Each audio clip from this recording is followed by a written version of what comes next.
Merci pour ce privilège de quitter nos maisons, de nous lever de nos lits, juste pour nous rassembler auprès de toi.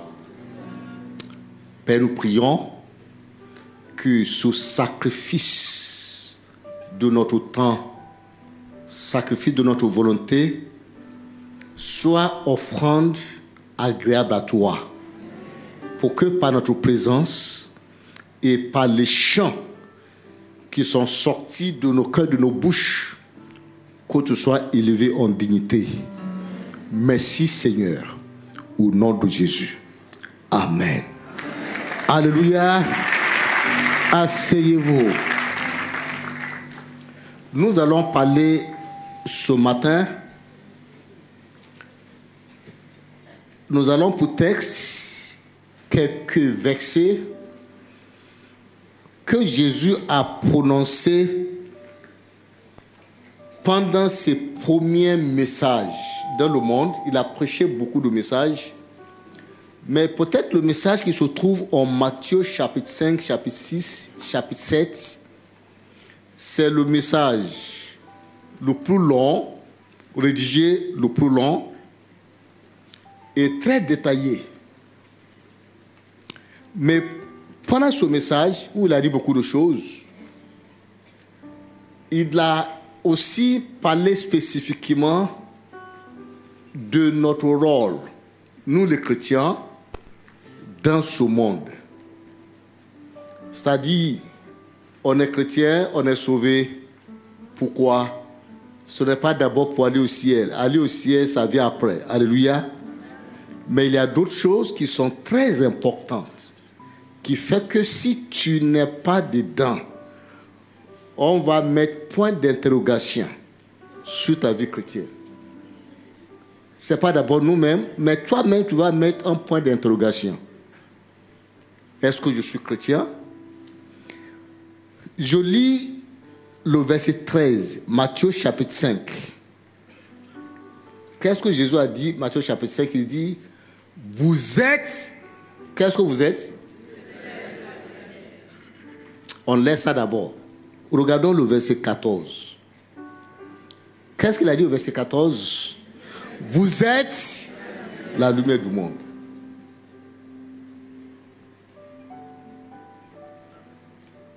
Le chrétien dans le monde, qu'est-ce qu'il est? Oui, c'est vrai, il est représentant du royaume du ciel sur la terre. Ça, c'est une chose. C'est-à-dire, si tu sais qui tu es, toi-même, tu auras peur. C'est vrai, tu es candidat, c'est-à-dire tu es le représentant de Dieu parmi les hommes. Mais Jésus ici est très spécifique. Vous êtes le sel de la terre. Vous êtes la lumière du monde. Le sel, c'est pour assaisonner, c'est pour que les choses ne pourrissent pas, c'est pour arrêter la pourriture. Le sel.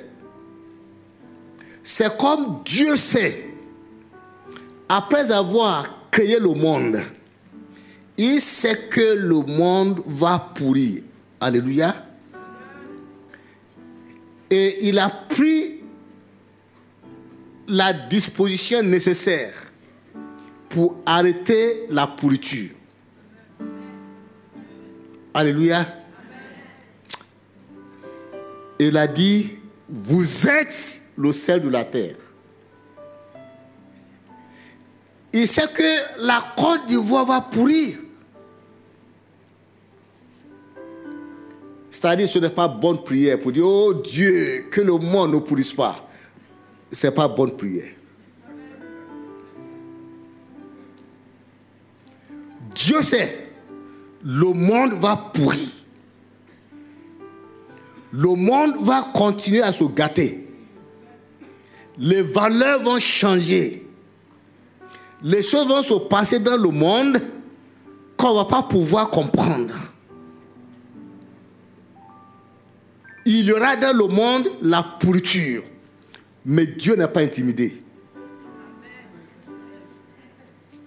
Dieu dit, vous êtes le sel de la terre. Vous savez, c'est aujourd'hui qu'on parle de frigo. Avant là, si on ne veut pas que le poisson pourrisse, on met du sel, n'est-ce pas? Et ça ne va pas pourrir.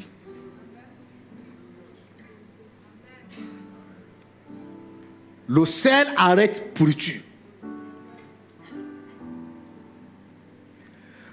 Jésus dit, vous êtes le sel de la terre. Mais si le sel perd, c'est comme il dit, si ce qui fait que le sel est sel n'est plus là, si malgré le sel, le poisson pourrit,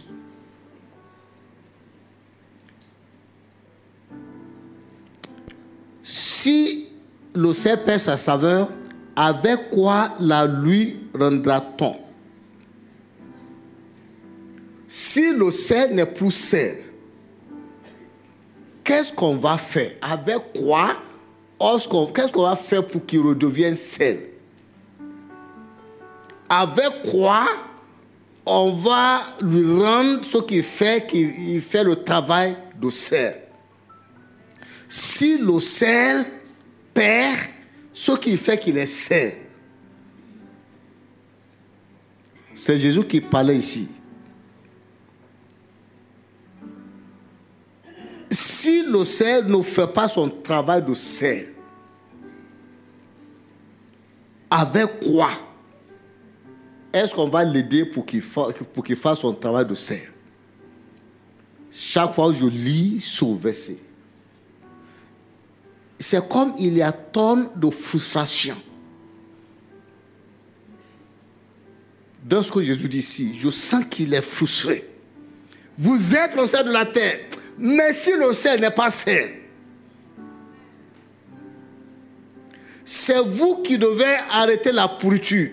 Mais si vous n'arrivez pas à le faire, lorsque le chrétien n'est plus sel, Dieu est frustré. Lorsqu'on te regarde, on dit que tu es chrétien, mais ce qui fait que tu peux jouer ton rôle que Dieu t'assigne pour être chrétien, si tu perds la chose là, Dieu est frustré. Tu sais ce qu'il dit? Il dit, il ne sait plus qu'à être jeté dehors et foulé aux pieds par les hommes. Il y a un verset de la Bible qui traduit, qui dit que il ne sert plus à rien. Le chrétien qui perd ce qui fait qu'il est sel du monde, de la terre, il ne sert plus à rien. C'est comme Dieu a fait un mauvais business avec toi. Dans le business que Dieu a fait là, toute investissement qu'il a mis en toi, il a perdu. Vous êtes le sel de la terre, mais si le sel perd sa saveur. Parfois, vous savez, nous les chrétiens, nous mettons la responsabilité sur le monde. Oui, c'est le monde qui refuse de croire, c'est le monde qui n'est pas bon. Si une femme qui n'a pas frigo, il prend poisson, il met sel, il revient, poisson a pourri. Qu'est-ce qu'elle va interroger, le poisson ou bien le sel? Est-ce qu'il va dire au poisson, mais pourquoi tu pourris? Le poisson n'a pas de problème. Parce que naturellement, normalement, il faut que le poisson pourrisse. N'est-ce pas? Si vous laissez le poisson ici, s'il ne pourrit pas, une des deux choses. Soit que Dieu a travaillé, ou bien une fétiche a travaillé. C'est pas ça? Ok. Donc, on ne va pas fatiguer le poisson. Mais on va poser la question. est-ce que le sel là est le sel? Est-ce que par mégare, au lieu de mettre du sel, j'ai mis de sucre en poudre?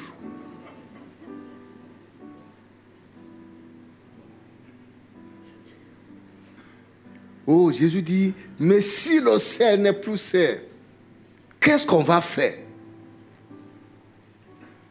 C'est comme si Dieu a fait ce qu'il doit faire pour arrêter la pourriture dans le monde. Si malgré le sel qu'il a mis, malgré la disposition que Dieu a prise, malgré, c'est-à-dire tout ce que Dieu a fait, malgré la stratégie, les plannings de Dieu, malgré tous les actes qu'il a posés, ce qu'il a voulu éviter arrive. C'est ce qu'on appelle la frustration. Lorsque le chrétien n'est pas sérieux,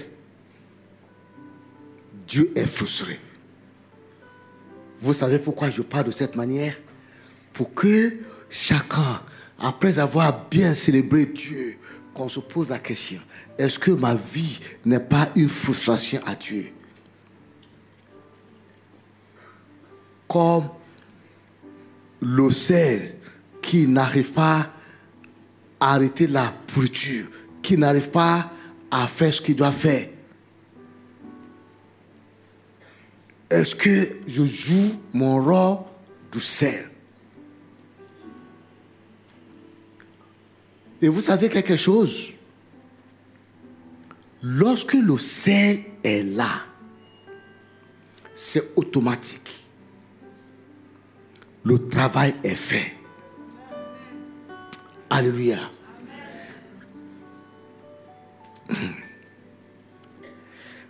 Regardons aussi ce qu'il a dit. Il a dit, regardons Luc chapitre 14. Luc chapitre 14. Dans Luc chapitre 14,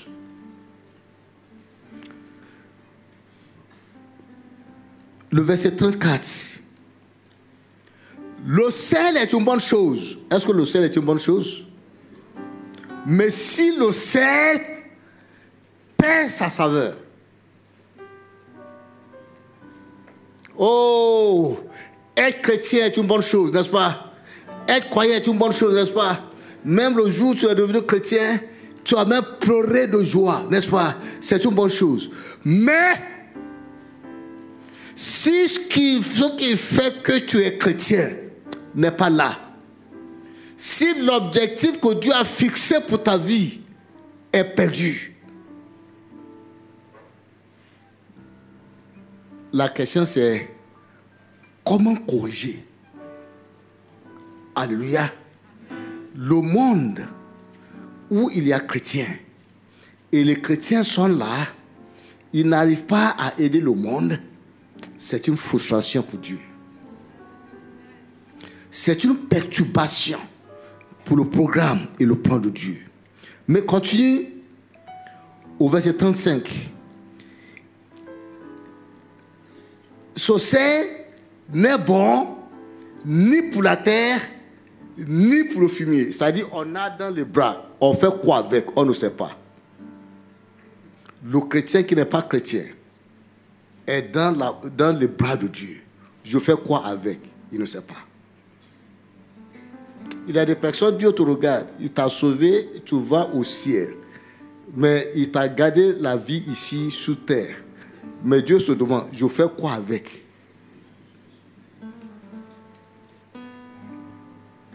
Je fais quoi avec? Je ne veux pas encore le prendre pour aller au ciel. Mais il est là sur terre. Je fais quoi avec?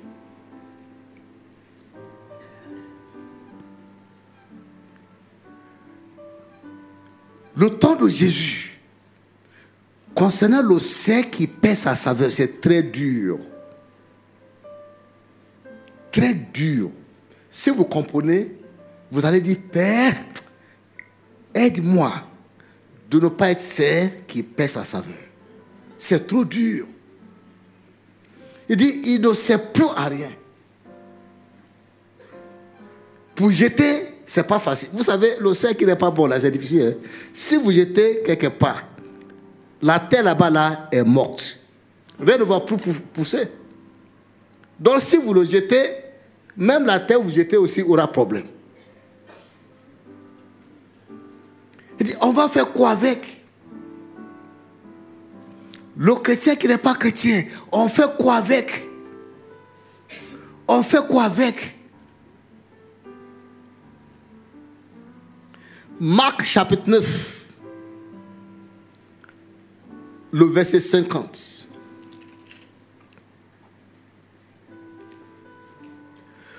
Le sel est une bonne chose. Mais si le sel devient sans saveur, avec quoi l'assaisonnerez-vous? Il dit la même chose de manière différente. Mais le verset qui suit. Ayez du sel en vous-même et soyez en paix les uns avec les autres. Si vous voyez d'autres chrétiens qui n'arrivent pas à vivre ensemble en paix, qu'est-ce que ça signifie? Selon ce que Jésus a dit ici, qu'est-ce que ça signifie? Ils n'ont pas de sel en eux. Si vous voyez un couple chrétien, qui n'arrive pas à vivre ensemble,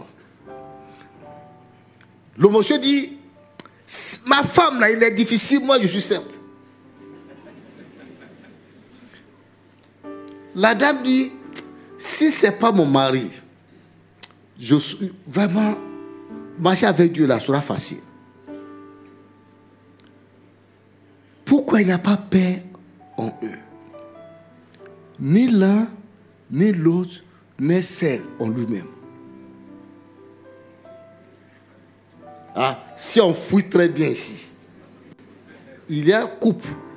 Avant d'arriver ici, ils sont déjà querellés à la maison. N'est-ce pas? Et puis le mari regarde et dit, ok, d'accord. Pour ne pas être en retard pour le premier culte, on va aller à l'église.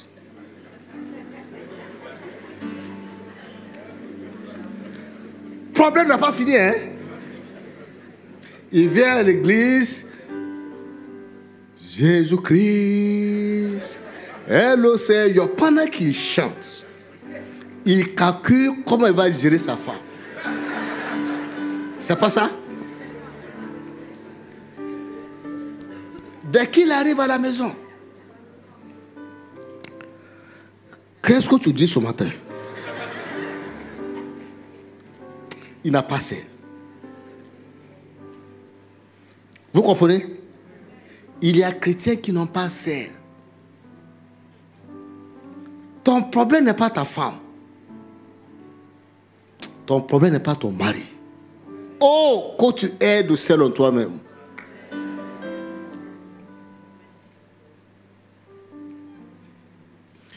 Je parle de cette manière pour que tu t'examines.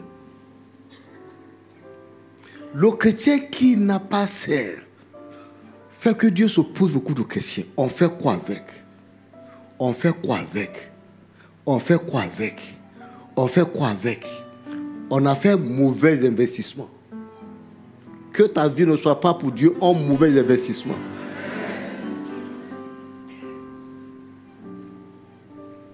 Mais ça n'a pas fini. Pourtant, avant de quitter ce verset, nous avons dit quelque chose hier entre nous, les boss.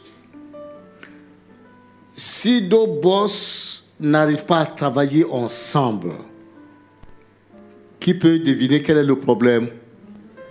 Qui peut deviner quel est le problème? Deux pasteurs, s'ils n'arrivent pas à travailler ensemble, quel est le problème? Quel est le problème?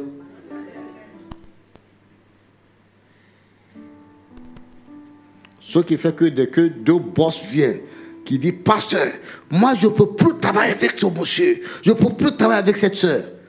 On connaît où se trouve le problème. Le problème commence parce que il n'y a pas sel quelque part. Il y a carence de sel. Alléluia. Nous sommes appelés à avoir du sel en nous-mêmes. Nous sommes aussi appelés à être sel sur la terre. J'allais poser une petite question. Si on veut assaisonner, si on veut donner goût à une sauce de, disons c'est, disons 2 litres de sauce, on aura besoin de combien de litres de sel pour 2 litres de sauce? Combien de litres de sel? Hein? Combien de litres de sel? Combien de litres de sel? Okay. Juste pincée de sel.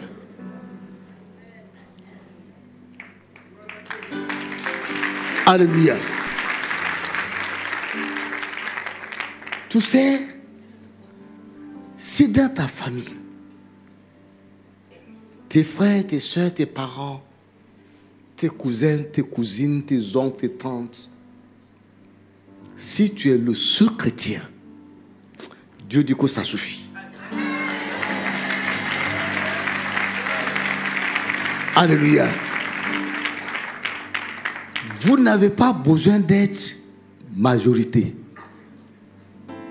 C'est d'un politique du monde que la majorité est importante. Dans ce que Dieu fait, une pincée de sel.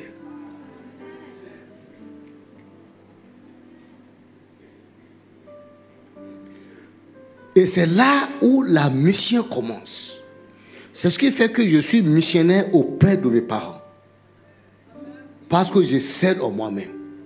Celui d'ailleurs qui n'est pas encore sel dans ses parents, chez ses parents, n'a pas le droit d'aller prêcher, je ne sais pas où. Tu es le sel. Ça ne sera pas facile. Mais parce que tu es là, il y a des choses qui ne vont pas se passer. Ce n'est pas en chassant les démons. Alléluia. Il y a des choses plus fondamentales que chasser les démons. Vous voyez, les démons sont très obéissants. Hein? C'est pas ça surtout le problème. Pour qu'on chasse des démons, si on dit un démon sort, il sort. Mais chrétien qui n'a pas ça est plus difficile à gérer qu'un démon. Donc, reposons les choses. Si tu dis à un frère, tu n'as pas, comme nous sommes en train de parler là, tu sais que tu n'as pas celle en toi. Mais au lieu de chercher comment tu vas te repentir, tu es fâché. Démon ne va pas se fâcher, il va sortir. Donc si on dit, il faut chasser démon, je dis, laisse démon. Démon, ce n'est pas compliqué. Ce n'est pas compliqué. Sors, il va sortir. Mais si après, il va revenir. Il va d'abord sortir, n'est-ce pas? Mais toi, on te dit que tu n'as pas assez. Tu es en train de regarder le monde. Il n'a qu'à finir, on va partir en paix.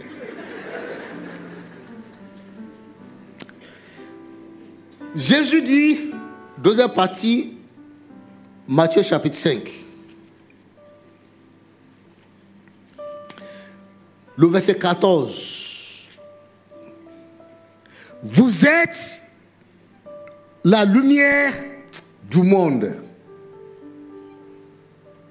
Ça, c'est aussi la place du chrétien dans ce monde. D'abord, nous sommes sel de la terre. Maintenant, il dit, nous sommes lumière du monde. Non, ce n'est pas la même chose. On n'est pas le sel du monde. On n'est pas la lumière de la terre. Chaque fois où la Bible parle du monde, il y a un ton de la culture du monde, la mentalité du monde, la dimension spirituelle du monde. La terre, c'est un peu géographique, sans cette dimension spirituelle. Donc, chaque fois où on dit monde, la plupart du temps dans la Bible, il y a quelque chose il y a une tendance de parler de cet aspect de la domination spirituelle qui domine. Vous savez, le sel et la lumière transforment l'environnement, mais pas de la même manière. Le sel disparaît dans la sauce, n'est-ce pas? Il disparaît pour transformer. Mais la lumière reste à l'écart. Est-ce que c'est vrai?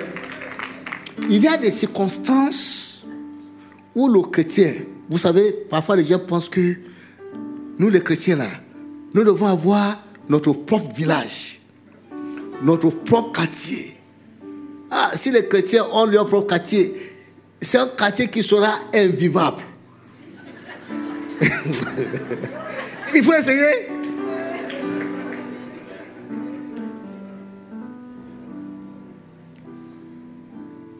Non. Le sel que nous sommes nous pousse à entrer avec les autres pour gérer notre cohabitation. Alléluia. Pour apporter ce que Dieu a mis en nous et pour imposer la volonté de Dieu. C'est ce qui fait que le chrétien, ce n'est pas mauvais pour que le chrétien fasse politique. D'ailleurs, c'est une bonne chose si c'est le chrétien qui a déjà le sel en lui-même. Ah oui, mais le chrétien qui n'a pas le sel en lui-même, s'il dit qu'il veut aller faire politique, on va lui demander pardon. N'y va pas. Mais la plupart du temps, on dit chrétien pour aller faire politique. Les gens qui n'ont pas d'abord le sel en eux-mêmes. S'ils y arrivent là-bas, c'est pour se casser la figure. On en connaît. Donc le problème, ce n'est pas, il ne faut pas faire politique. Mais le problème, c'est que, est-ce que tu as le sel en toi? Est-ce que tu y vas pour être sel? Et lorsque le sel est quelque part, il s'impose. Lorsque le chrétien va pour faire la politique, il est là comme chrétien. Le monde, lorsqu'il est là, c'est pour gagner à tout coup. Si on dit pour gagner là, il faut qu'on aille voir un féticheur à Korogo, il va aller. Si on dit il faut corrompre les gens, il va faire. Mais le chrétien qui essaie dans la politique, il dit non, je ne veux pas faire. On dit que si tu ne fais pas, donc tu ne vas pas gagner. Il dit mais si je ne gagne pas, c'est bon, mais je ne veux pas faire. Ça, c'est le chrétien qui essaie de lui-même. Il ne fait pas d'abord pour gagner, il fait d'abord pour glorifier Dieu. Il fait son maximum pour gagner, mais il ne va pas gagner coûte que coûte. Il gagne. Ce qui importe d'abord, ce n'est pas ce que lui gagne, mais c'est que Dieu gagne. C'est ça le sel. Mais nous sommes aussi lumière du monde. Ah oui, lumière chasse ténèbres, n'est-ce pas? Lumière, lorsqu'il arrive, elle ne cohabite pas avec ténèbres. Le chrétien, c'est le deux à la fois. Il commence comme serre sous la terre. Il dit, ok, d'accord, vous voulez qu'on parle de la politique? Il vient. Il se met avec eux. Mais, il est lumière. Dès qu'on commence à dire, ok, vous savez que les gens là, ils ont fétiche. Nous aussi, nous avons des loupards. Il dit, non, non, non, c'est pas comme ça on va faire. Il va insister. Parce qu'il est lumière. Lumière chasse ténèbres. Ce n'est pas d'abord en chassant les démons, mais c'est d'abord en imposant les principes du royaume du ciel. Je vois les gens qui invitent les pasteurs, viennent chasser des démons dans notre famille. Avant de parler de chasser des démons, est-ce que vous vivez comme lumière?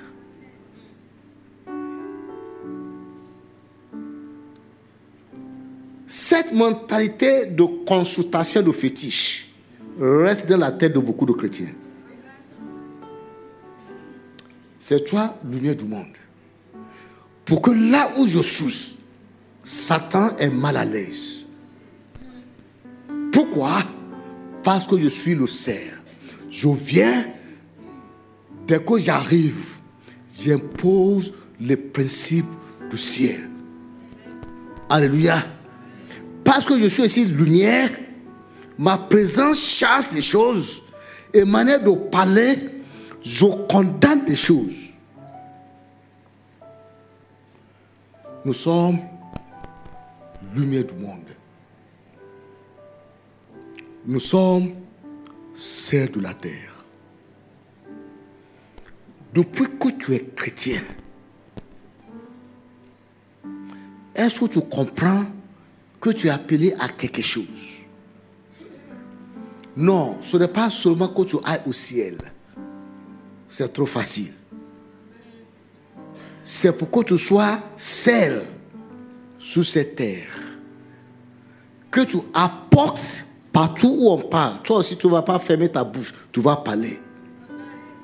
Et lorsque tu parles selon les principes de la Bible.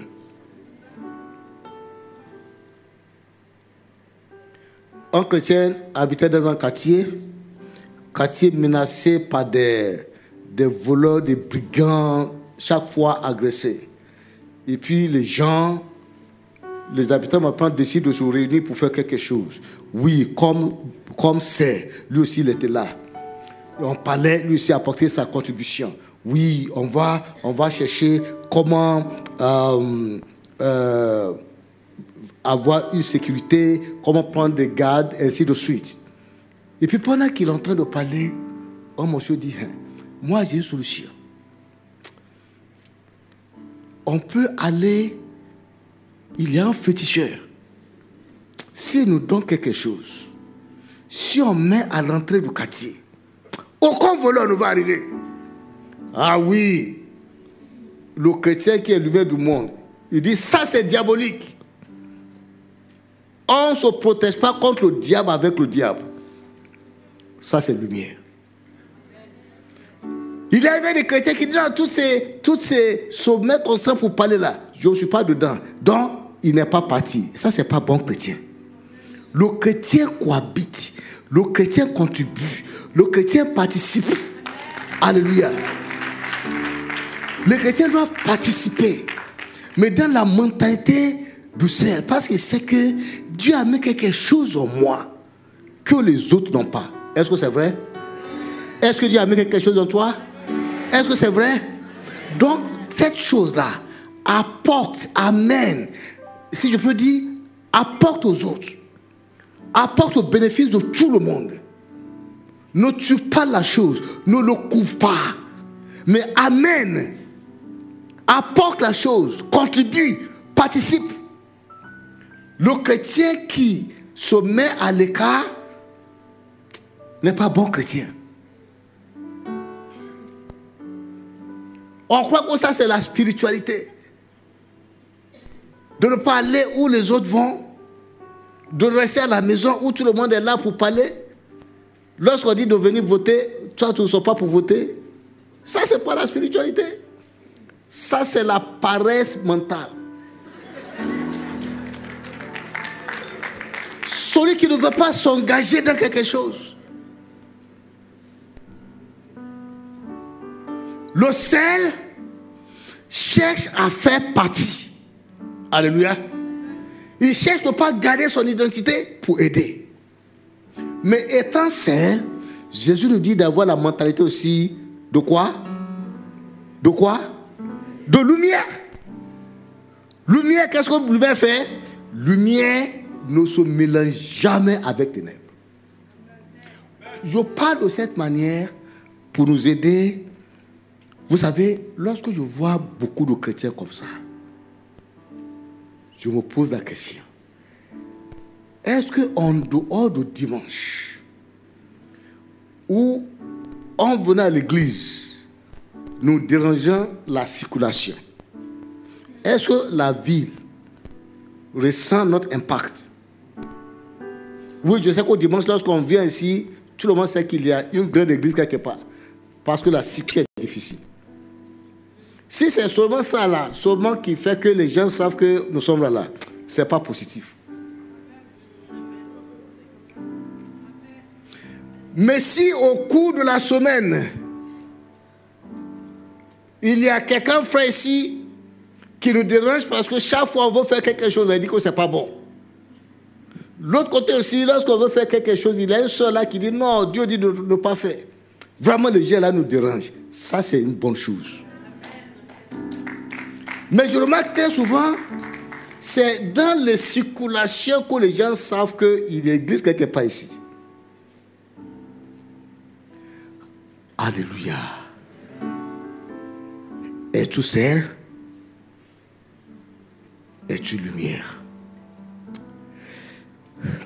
On va s'arrêter là. Mais permettez que je relise encore le verset 14. Vous êtes la lumière du monde. Une ville située sur une montagne ne peut être cachée. Si ta vie est cachée parce que tu t'es laissé avaler par les ténèbres, parce que tout ce que les païens font, toi aussi tu fais. Le jour où on vient à ton bureau, on demande, il y a une dame Kwaku Raphaël, il y a une dame Kwaku Jeannette ici. Elle est chrétienne. Ah, est-ce qu'elle est chrétienne?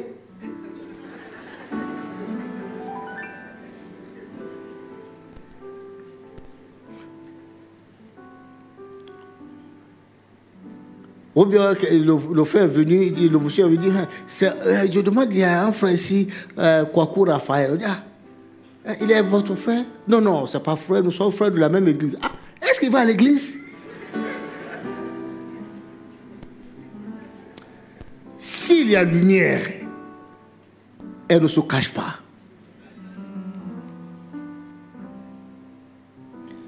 Si tu n'es pas sûr que tu es celle de la terre ou lumière du monde, peut-être tu n'es pas.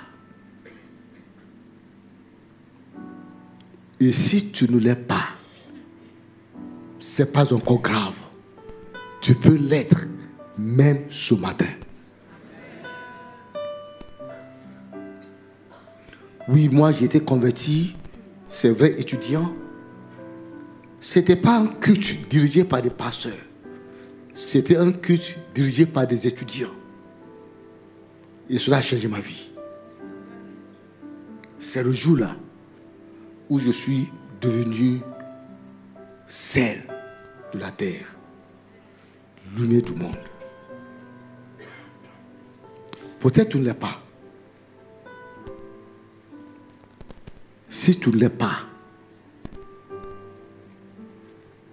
la première manière de célébrer Dieu ce jour de dimanche, c'est de lui donner ta vie. Alléluia. Baisse ta tête, ferme tes yeux, pose-toi la question. Suis-je celle? Y a-t-il de saveur en moi? Suis-je lumière? Est-ce que je brille? Est-ce qu'il y a quelque chose qui brille en moi?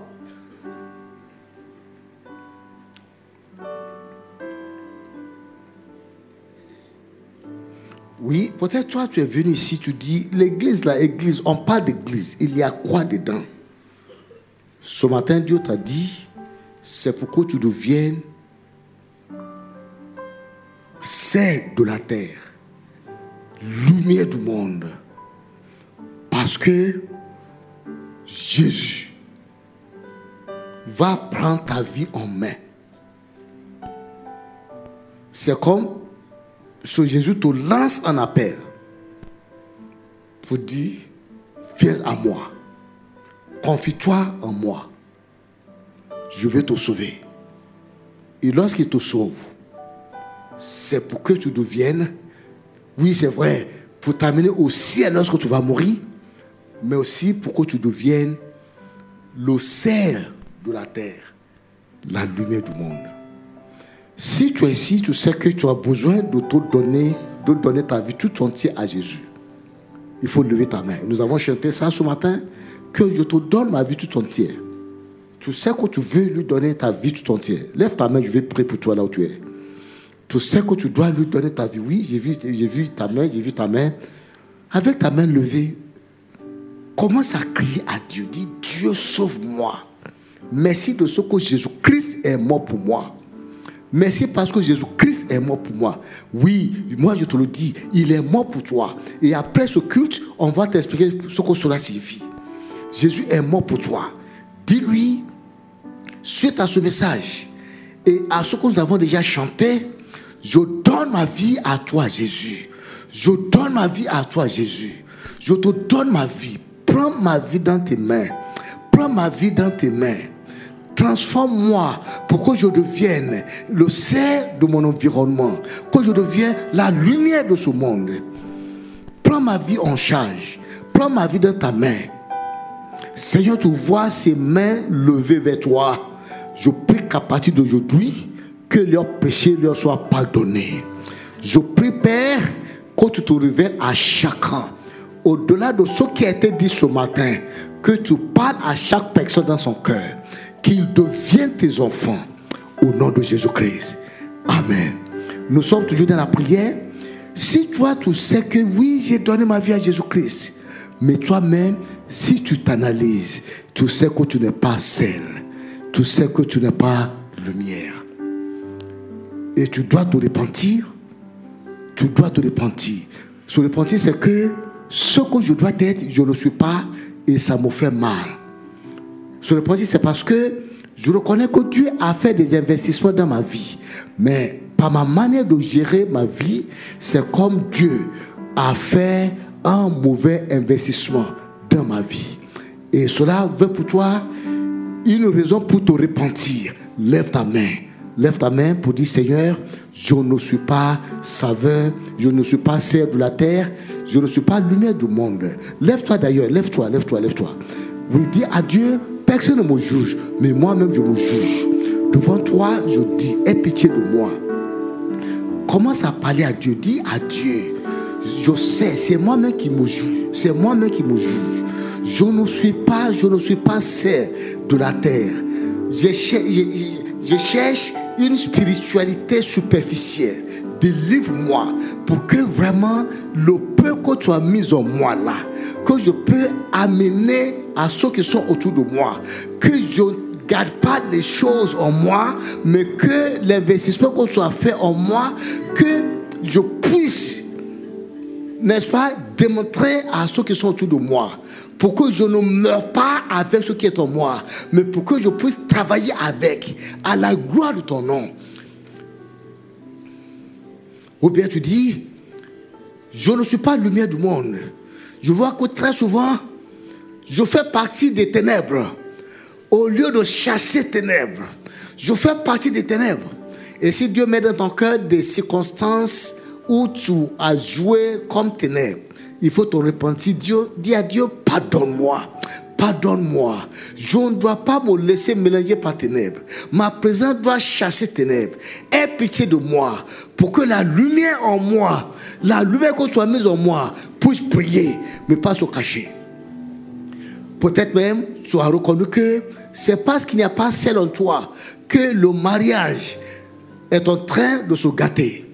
Dis, Seigneur, ce n'est pas d'abord mon époux ou mon épouse qui a problème. Le problème est en moi. Oh Père, oh Seigneur, je prie, aie pitié de moi. Aie pitié de moi pour que je puisse avoir celle en moi. Donne-moi de celle en moi. Donne-moi de celle en moi. Qu'il y ait de celle en moi. Pour qu'il y ait de celle en moi. Alléluia. Amen. Asseyez-vous.